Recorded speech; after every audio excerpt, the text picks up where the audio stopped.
Alors avec vous, Junior Abena, on va se demander finalement ces garanties pour la souveraineté, quelles peuvent être certaines d'entre elles et comment est-ce que vous pensez que les autres pays africains vont résolument pouvoir en profiter? Car il faut bien le dire. Bon, les pays africains, il faut déjà rester dans la zone AES, parce qu'il ne faut pas extrapoler très vite. Bien sûr. On est encore dans une démarche. On va pas révéler. Nous sommes encore dans une démarche qui est une démarche qui est très appréciable, oui, et qui est en train de promettre. Parce que là, nous sommes en train de récolter ce qu'on a sémé. Donc, ça fait partie d'un ensemble d'éléments, des leviers qui étaient annoncés. C'est-à-dire, on a vu un passeport arriver. On a vu des radios communautaires, confédérales, sous-régionales qui est déjà là.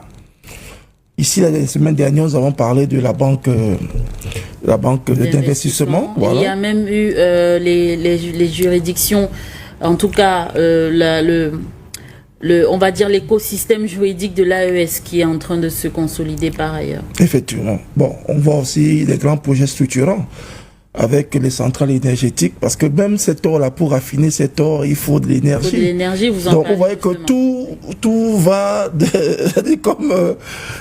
de façon méthodique, oui, et ça montre qu'il y a une démarche qui est respectée et un agenda qui est clairement bien observé.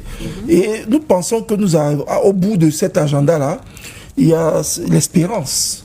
Il y a une forte espérance de penser que au niveau de l'Alliance du Sahel, ça sera pour, surtout les Russes, une vitrine importante pour valoriser ce qu'ils appellent leur collaboration, leur partenariat avec l'Afrique. Montrer ce qu'ils peuvent faire aux yeux du monde, comment ils ont pu mettre la main sur 3 pays et essayer de leur donner un renforcement de capacité sécuritaire, économique, commerciale, sociale et tout, parce que ça va dans tous les sens.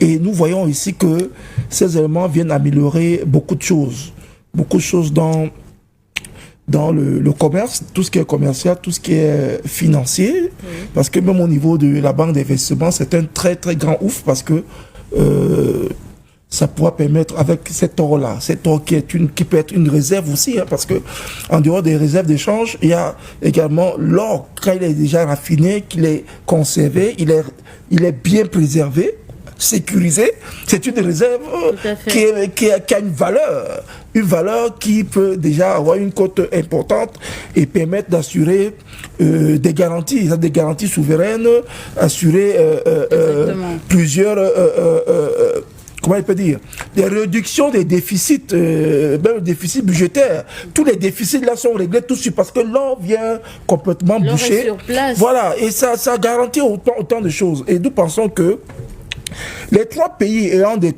critères de convergence, vous voyez un peu, tout ça s'emboîte.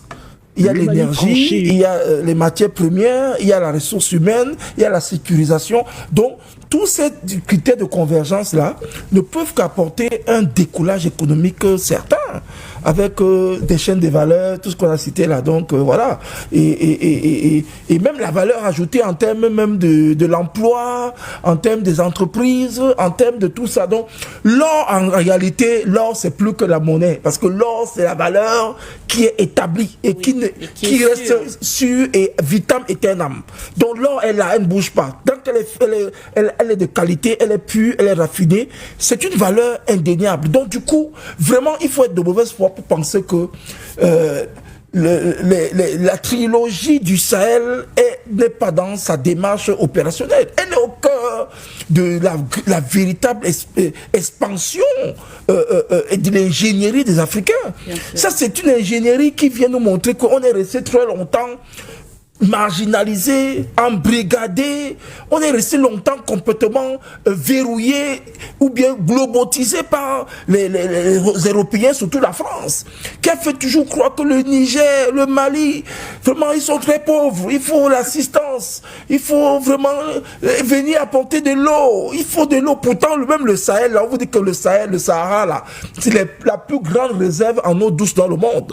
Et ça va être la deuxième guerre dans le monde, ça va être la troisième guerre mondiale, ça sera la guerre de l'eau. Parce que on vous dit que le Sahara a des réserves en eau douce incommensurable. Ce que Feu Kadhafi justement se préparait à prouver au monde avec un très grand projet dans le désert avec de l'eau. C'est juste pour mettre de l'eau. Je vous rappelle qu'au Cameroun, la bouteille d'eau coûte déjà 500 francs. La bouteille d'eau coûte 500 francs. C'est pratiquement le prix d'un litre de carburant. Donc vous comprenez que la prochaine guerre, c'est la guerre de l'eau potable.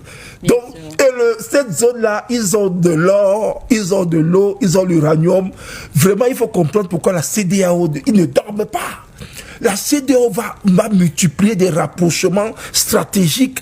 La CEDEAO va créer tout ce qu'il faut pour rester greffé. Parce que si vous n'êtes pas greffé dans cette émergence-là, mais vous êtes perdu complètement. Surtout qu'ils sont tout prêts. C'est pas les Chinois, les Vietnamiens qui vont venir profiter alors que vous êtes tout prêts. Parce qu'on vous a parlé d'embargo, on vous a parlé de sanctions, mais vous devenez handicapé à vie. Donc, même les agents de la CEDEAO comprennent que, honnêtement, on veut bien les instructions, bien les dispositions qui viennent d'ailleurs, mais on a quand même une réalité qui est là, qu'il faut absolument observer et profiter d'une opportunité. Donc voilà pourquoi vous voyez toute cette agitation-là, parce qu'honnêtement, l'Alliance du Sahel nous présente ici le visage de l'Afrique qui parle. L'Afrique qui parle aux Africains et le rayonnement de l'Afrique que nous avons toujours voulu, et nous pensons que avec l'arrivée de cette unité de raffinage pour raffiner de l'or sur place, oui, au cœur du Sahel, honnêtement, c'est ce qui nous a manqué très longtemps, et vous allez voir que les débouchés vont être énormes, et cela va mettre en place un ensemble de choses et garantir même, c'est-à-dire que l'amélioration des termes d'échange, tout ça là, l'or vient régler tout, c'est-à-dire que tous les problèmes de déficit là, tous ces problèmes de tracas là, c'est fini, l'or est là brut. Donc du coup, si vous avez preneur, tous les projets peuvent être financés, tous les acteurs du monde de l'investissement vont être attirés parce qu'on sait qu'il y a des garanties souveraines, il y a l'or, donc du coup on ne tremble pas. Qui peut trembler quand on sait que vous êtes bourré d'or?